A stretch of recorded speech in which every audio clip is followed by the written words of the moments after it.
this is like the third or fourth time this week I've said I feel like my opinions are getting older, like I'm becoming an old get off my lawn curmudgeon.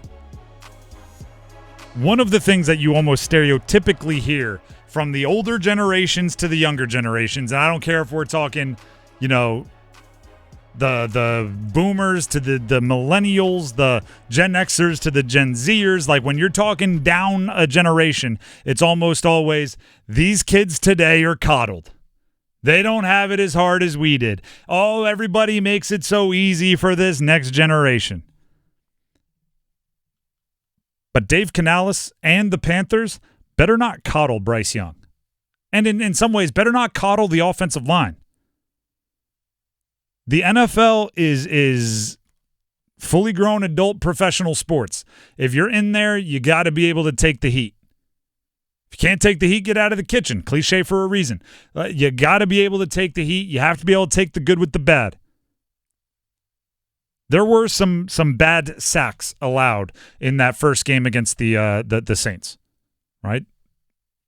Call it like I sees it, right? And I could have said there was some bad secondary play, there was some bad receiver play, there was some bad running back, like everybody had theirs, but there was also some bad as far as pass protection, and obviously the quarterback is a part of that as far as getting rid of the ball. Dave Canales, when he spoke to the media earlier this week, was asked about the sacks that were allowed, and this is what Dave Canales said. It's on the coaching staff. It's on us. We sat there like we were sitting ducks. We didn't do enough to put our guys, to give them simpler solutions in some of those. And this is one of the best third down pressure packages that you're going to go against. We saw it week one. We've been against it before. We had a plan. He had counters. So we got out coached in that regard. I take that personal. There was one that Bryce could have seen, and he could have flipped the protection. He's been fantastic doing that. That's the only one I would say that he could have really fixed the problem. They gave us issues with what they did. We need to do better than that. That's coaching. I like the accountability. Let me get ahead of that. I like a guy going up there and saying, point your arrows at me, right? I say it all the time. In bad, leaders attract blame. In good, leaders deflect credit. So if you're giving up sacks, I like the coach saying, that's on me. I got to design plays better. If you are having a sack-free offense, you go an entire game and your quarterback's jersey stays clean, you say, hey, the players played great. I'm with that. But if what he is saying is not just words, that's not just him attracting blame, if there is some honesty to them, if there's a kernel of truth, I hate it. You have to let players sink or swim. Empower them to get into the right play and right protection whenever they see it. Imagine how ridiculous that is. There are multiple sacks. The defense was confusing you, and there was only... Hey, Dennis Cox here. Dennis Cox here? All right. That's my bad. Imagine you give up multiple sacks. Your quarterback gets hit a bunch, and the coach comes out and says there was one that he may have been able to get into a better play. One. Why not all of them?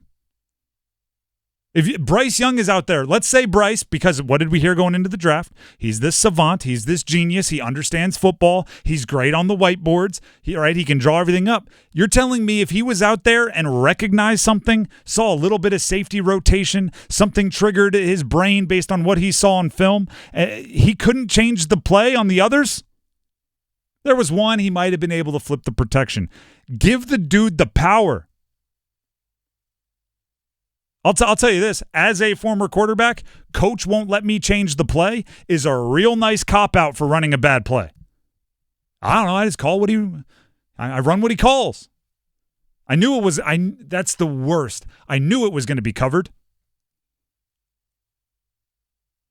In college, maybe you don't trust the freshman or the sophomore to have the entire playbook at his disposal and be out there changing things. But as an NFL quarterback, if you're out there and you have a better than not understanding that this play isn't going to work, change it.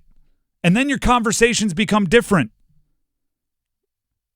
Right? Then it's not coach won't let me change the play. Then coach is asking you, hey, on that third down, why didn't you change it when you saw the safeties? Why didn't you change it when XYZ happened? That's a really vulnerable question to ask a quarterback with the power. It gives them ownership over it. That's actually a perfect example. I was watching Aaron Rodgers on the McAfee show, right? He does that every week. And he talked about one of the completions to Garrett Wilson. And he goes, and I thought it was funny. He said, I made a bad check at the line. So essentially what Aaron Rodgers did, and this is Aaron Rodgers telling us this, he had say the slot receiver on the left and the slot receiver on the right, and he gave them both like 10-yard ins. So you know what's going to happen there, right? If you have someone on your left running 10 yards up and turning right, and you have somebody on your right running 10 yards up and turning left, that's a collision course.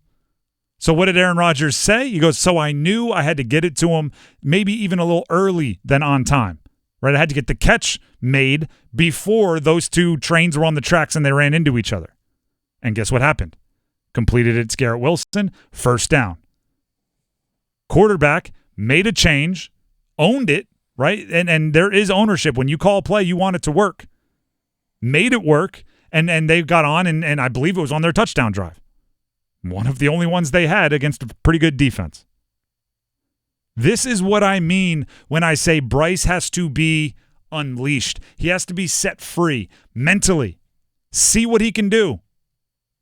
Because if Bryce Young is your quarterback for right now, right, for this season, and the reason you drafted him is because of everything Saban told you about him as far as the person he is, everything you saw on film as far as decision-making, and everything he showed you at the whiteboard in the meetings you had leading up to the draft, you better figure out if you were right or not. Put him out there and say, hey, you have full autonomy. You want to change a play? You think they're bringing a blitz? You want to keep your running back in for extra protection? Or you want to send your running back out on a quick flare to try to take advantage of the blitz? Do it. And then if he's out there changing plays to stuff that ain't going to work, that's where you know. Then you're learning.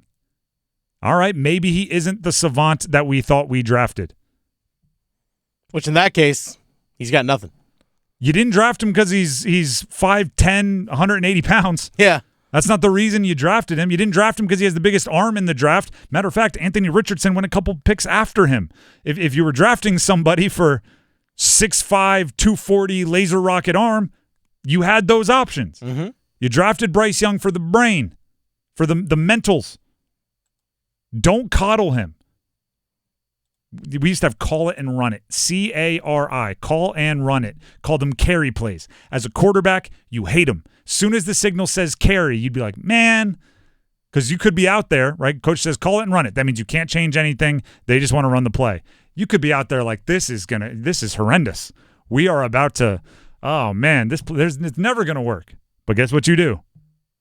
Bounce that hut, and you do your best. Like that's terrible. If you're getting that at the NFL level more often than not, I mean, you got to look at your quarterback and think about why you don't trust him. And then trust him, right? Give him the leash, see what he does with it.